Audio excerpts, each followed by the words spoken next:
got some great news for Jets fans around the 2026 NFL Draft, and it has to do with some comp picks that New York could be getting as they are continuing to add to their draft capital for this upcoming draft. My name is Patrick Siepman, and I appreciate all of you guys tuning in to today's edition of the Jets Report. But speaking about the NFL Draft, I'm fired up for it. It's going to be a ton of fun here covering it here at Chat Sports, and if you guys are fired up as well, just hit me with those me's down below in the comment section. This is a big draft for the Jets organization. 2 picks in the top 16, 4 picks in the top 45. So if you guys are fired up for it, give me those me's down below.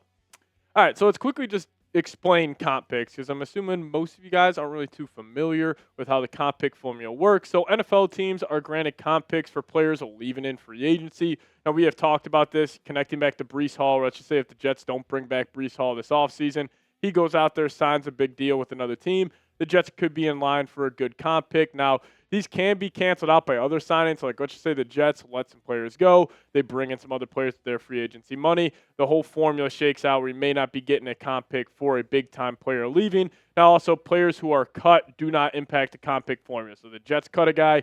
He signed somewhere else. That does not impact the formula for any NFL team here. But the comp pick formula, it breaks down by a per-year basis on their salary. So if a guy signs a $20 million per year contract compared to like a $40 million per year contract, that shakes out the formula too. Also, it has to do with percentage of snaps played, and then also postseason awards. So if a guy gets a first-team All-Pro, second-team All-Pro, Defensive Player of the Year, MVP, all of that adds in. And now this is where the Jets are standing right now. And as you guys see, the Jets should be in line to get 2 fifth-round comp picks this season. Now, you also see the Solomon Thomas 7th-rounder. We'll dive into that here, but the Jets probably won't end up getting that one. But the Jets, since Hassan Reddick left and Morgan Moses left, the Jets will be in line to having 2 extra fifth-round picks. So that's big-time news. I mean, shout out to Hassan Reddick and Morgan Moses for getting these guys 2 extra fifth-round picks. We already know that the Jets have a boatload of draft capital here, but those 2 leaving and then playing a certain percentage of snaps, them being out there on the football field, and also with their contract, the Jets are in line to get 2 fifth-round comp picks. Now, I will say this, also on the Solomon Thomas front, the Jets will not be awarded a comp pick for Solomon Thomas if the projected comp picks go over the 32-pick limit in that 7th round. So let's just say if a team loses a draft pick, for example, in the 7th round for whatever reason, tampering, whatever it may be, then the Jets would end up getting that pick for Solomon Thomas. But as it stands right now, it's looking like the Jets will get 2 fifths and and not the 7th round pick for Solomon Thomas. So that's how it's shaking out right now for the New York Jets. So we'll dive into how the Jets could potentially attack these 2 extra fifth rounders here in a second. But hey, comp picks will officially be announced in March. So make sure you guys hit that subscribe button today. Don't miss our video around it because that's big time news for the New York Jets. So hit that sub button today. If you guys haven't already, we'll keep you guys posted with wall-to-wall coverage around your New York Jets. It's always fun diving into this. The Jets can sneakily get an advantage over some other NFL teams. Getting 2 fifth-round picks is definitely an advantage, but we'll see if the Jets can, put them to use and draft some good players here in the 2026 NFL Draft. So we will be diving into some Day 3 draft targets for the New York Jets coming up here in just a second. There is a good chance that this draft's really the meat and potatoes. Obviously the first-round guys are first-round guys, but the difference between the 3rd and the 6th round this year, not too big of a difference. So if the Jets just adding more draft capital in those 5th rounds, could pay huge dividends for this roster moving forward. But if you guys want to get some more New York Jets merch in your life, we got a sweet deal going on right now at chatsports.com/Jets longsleeve.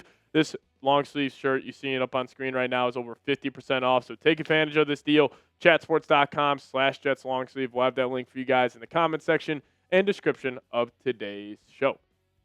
All right, so we're going to start off with some Day 3 draft targets here to close out today's show. Zakee Wheatley, the Penn State safety. He is going to be number 1 on our list. Obviously, we know the need that the Jets have at the safety position, and you took Malachi Moore last year in the draft. He had a shaky rookie year, pretty up and down play, but with Andre Sisco most likely leaving and then wanting to upgrade that Tony Adams spot, maybe this guy ends up being a solid option. Now, he had a pretty good year this past year, 74 tackles, 1 PBU, 1 interception. Year prior, 95 tackles, 4 PBUs, 3 interceptions. He was getting some comps to a guy like Kyle Hamilton before this past season, but with a downish year in 2025 compared to 24, I don't know if those comps will, remain throughout this whole process. Now, this guy was a former 3-star recruit, which is pretty impressive that if you're a 3-star recruit, you're able to go to Penn State, play some good football there, and end up having your name potentially be an early day 3 pick in the NFL draft. Just credit to Wheatley on that. Now, he is a very downhill, big hitting safety. Like this guy, he is not a shine away from contact. He would bring the physicality, and with the Jets, you desperately need that. Like you need to have some of that tenacity where you're seeing like teams like the Texans and the Patriots in the playoffs, like all of their secondary players hit, and that's how you add that swagger and that confidence to a defense as a whole, is having your secondary players being able to step up and almost play like a makeshift linebacker that stops the run game as well for opposing offenses. Now, his tackling technique, a little shaky there. He does dive instead of diving or driving to the ball, which could end up being a red flag for his game translating to the NFL. Now, his draft stock did fall this past season based on the 2025 season. Now, I will say with a lot of these Penn State guys, with how much of a disaster their season was, maybe they end up checking out, not playing, fully up to their potential, with their head coach getting fired mid-season. But Wheatley, definitely an interesting option for the Jets in, day 3 of the NFL draft. But how about a quarterback here? And, a guy who, talk about draft stock falling, that's Cade Klubnik to a T. Now, I'm not the biggest fan of Cade Klubnik. I wasn't really understanding the hype around him, especially early on in this, college football season. But, he had a great year in 2024, 36 touchdowns, 6 interceptions, passing for just under 3,700 yards. But obviously you see his 2025 stats, not as good. 2,900 yards, 16 touchdowns, 6 interceptions. And, before the Fernando Mendoza breakout happened this season, Cade Klubnik was in talks of being the number 1 overall pick in the 2026 draft. Like if you go back and you look at like Mel Kiper, Todd McShay, all these guys who were doing their way too early 2026 NFL mock drafts, he was the number 1 guy. It was like him, Garrett Nussmeier. Obviously, both those guys didn't end up living up to that bill, but maybe you take a flyer on a guy who does have a lot of potential. Now, there are some drop-offs in his game, and his post-snap processing is definitely a concern, which also is the biggest reason why I don't really know if he'll be an NFL quarterback whatsoever, because the processing side of the game here at the quarterback position in the NFL as a whole is down, and especially with a guy like Klubnik, he does struggle with that a lot. His deep ball is very inconsistent. He's also dealt with multiple injuries there. In specific, he had an ankle, a quad, and a thumb injury this past season at Clemson. And obviously, you've seen his stats take a dip with, again, talent around him at Clemson. So, wouldn't be the biggest fan of Klubnik. Maybe the Jets just want to take a flyer on a guy. Not a bad choice, especially with day 3. But I just can't really see him working out in the NFL. Now, how about another corner here in the secondary? This guy's an absolute stud. This guy's an athletic freak. Jalon Kilgore, the South Carolina cornerback. Now, I'm a massive fan of his game. I would honestly not be shocked if he ends up going day 2, potentially late round 3 in the NFL draft when it's all said and done, just with the scouting combine to see his athletic profile. I could see end up skyrocketing, but he had a great year this past year. 10 PBUs, 54 tackles, 2 interceptions. And the thing I love about Kilgore is that this guy was actually a wide receiver in high school. So he clearly has the hands to be a ball hawk corner in the NFL. Again, physical, big guy, 6'1", 211 pounds. And the Jets, you need talent at that cornerback position. And you need ball hawks. Like we all know that with the Jets defense heading into next season. You need guys that can force takeaways, but also when the ball is up there in the air and you have a chance to take away that football, you need guys that can take advantage of that. Kilgore is that. He's a great ball hawk, so watch out for him. Now, another guy who I'm a massive fan of, and again, I could see him going potentially on day 2, late round 3, and that's Kyle Lewis, the Pitt linebacker / safety hybrid. He does probably project more as a safety at the next level. But again, those versatile defenders are so key, especially in the modern day NFL. And this guy's filled up the stat sheet over the last 2 seasons. You see back-to-back years with multiple interceptions, 4 in 2024, 100 tackles in 2024. His stats in the 2024 season are absolutely ridiculous. 7 sacks, 3 PBUs, 4 interceptions, and 100 tackles. And he was actually the 28th best player out of the New Jersey in his recruiting class. So, highly touted recruit coming out of high school. But this guy's extremely versatile. He hits very hard. There are a bunch of teams that are probably looking at this guy on potentially, day 2. But if he potentially falls to day 3, and I wouldn't be upset with the Jets taking him potentially in the 4th round here. And, he is an athletic freak. Like, he is very, very fast.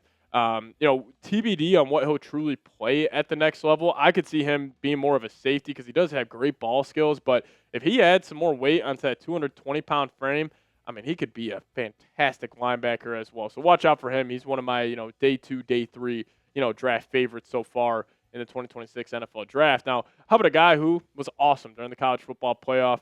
Him and Kalen Black were amazing. This is Roman Hemby, the Indiana running back. Again, a physical, bruising back. And, what I love about him is he had a big workload this past year at Indiana, 230 carries, over 1,100 yards, averaging 4.9 yards per clip. And he found the end zone 7 times. He's got very good vision. And, if the Jets, if they do end up letting Breece Hall walk and you want to go, all right, Braylon Allen, you want to go Isaiah Davis, get another true running back in Roman Hemby, like he's a great option. And, the Jets might need to look at adding another running back on day 3 if Breece Hall does walk, and Hemby could fit right into that identity of being that physical, downhill, bruising back. I would like it. I would honestly prefer the Jets letting Breece Hall walk. Go take a flyer on these guys in day 3. Like last year in the draft, we saw a guy like Kyle Monangai pop, who was a 7th-round pick. Like you could take this guy potentially in the 7th round, and that could be the next Kyle Monangai. Very similar games as well. So I'll be a massive fan if the Jets end up taking him, even in the 7th round here in the NFL draft. But you guys let me know, who's your sleeper in the 2026 NFL draft? For me, it's Kyle Lewis. He could play linebacker. He could play safety. He can even play some slot nickel for you. So I think he would be my number 1 guy. But you guys let me know your thoughts down below in the comment section. And also hit that subscribe button on your way out. We keep you guys posted with everything around your New York Jets. And as always, go Jets.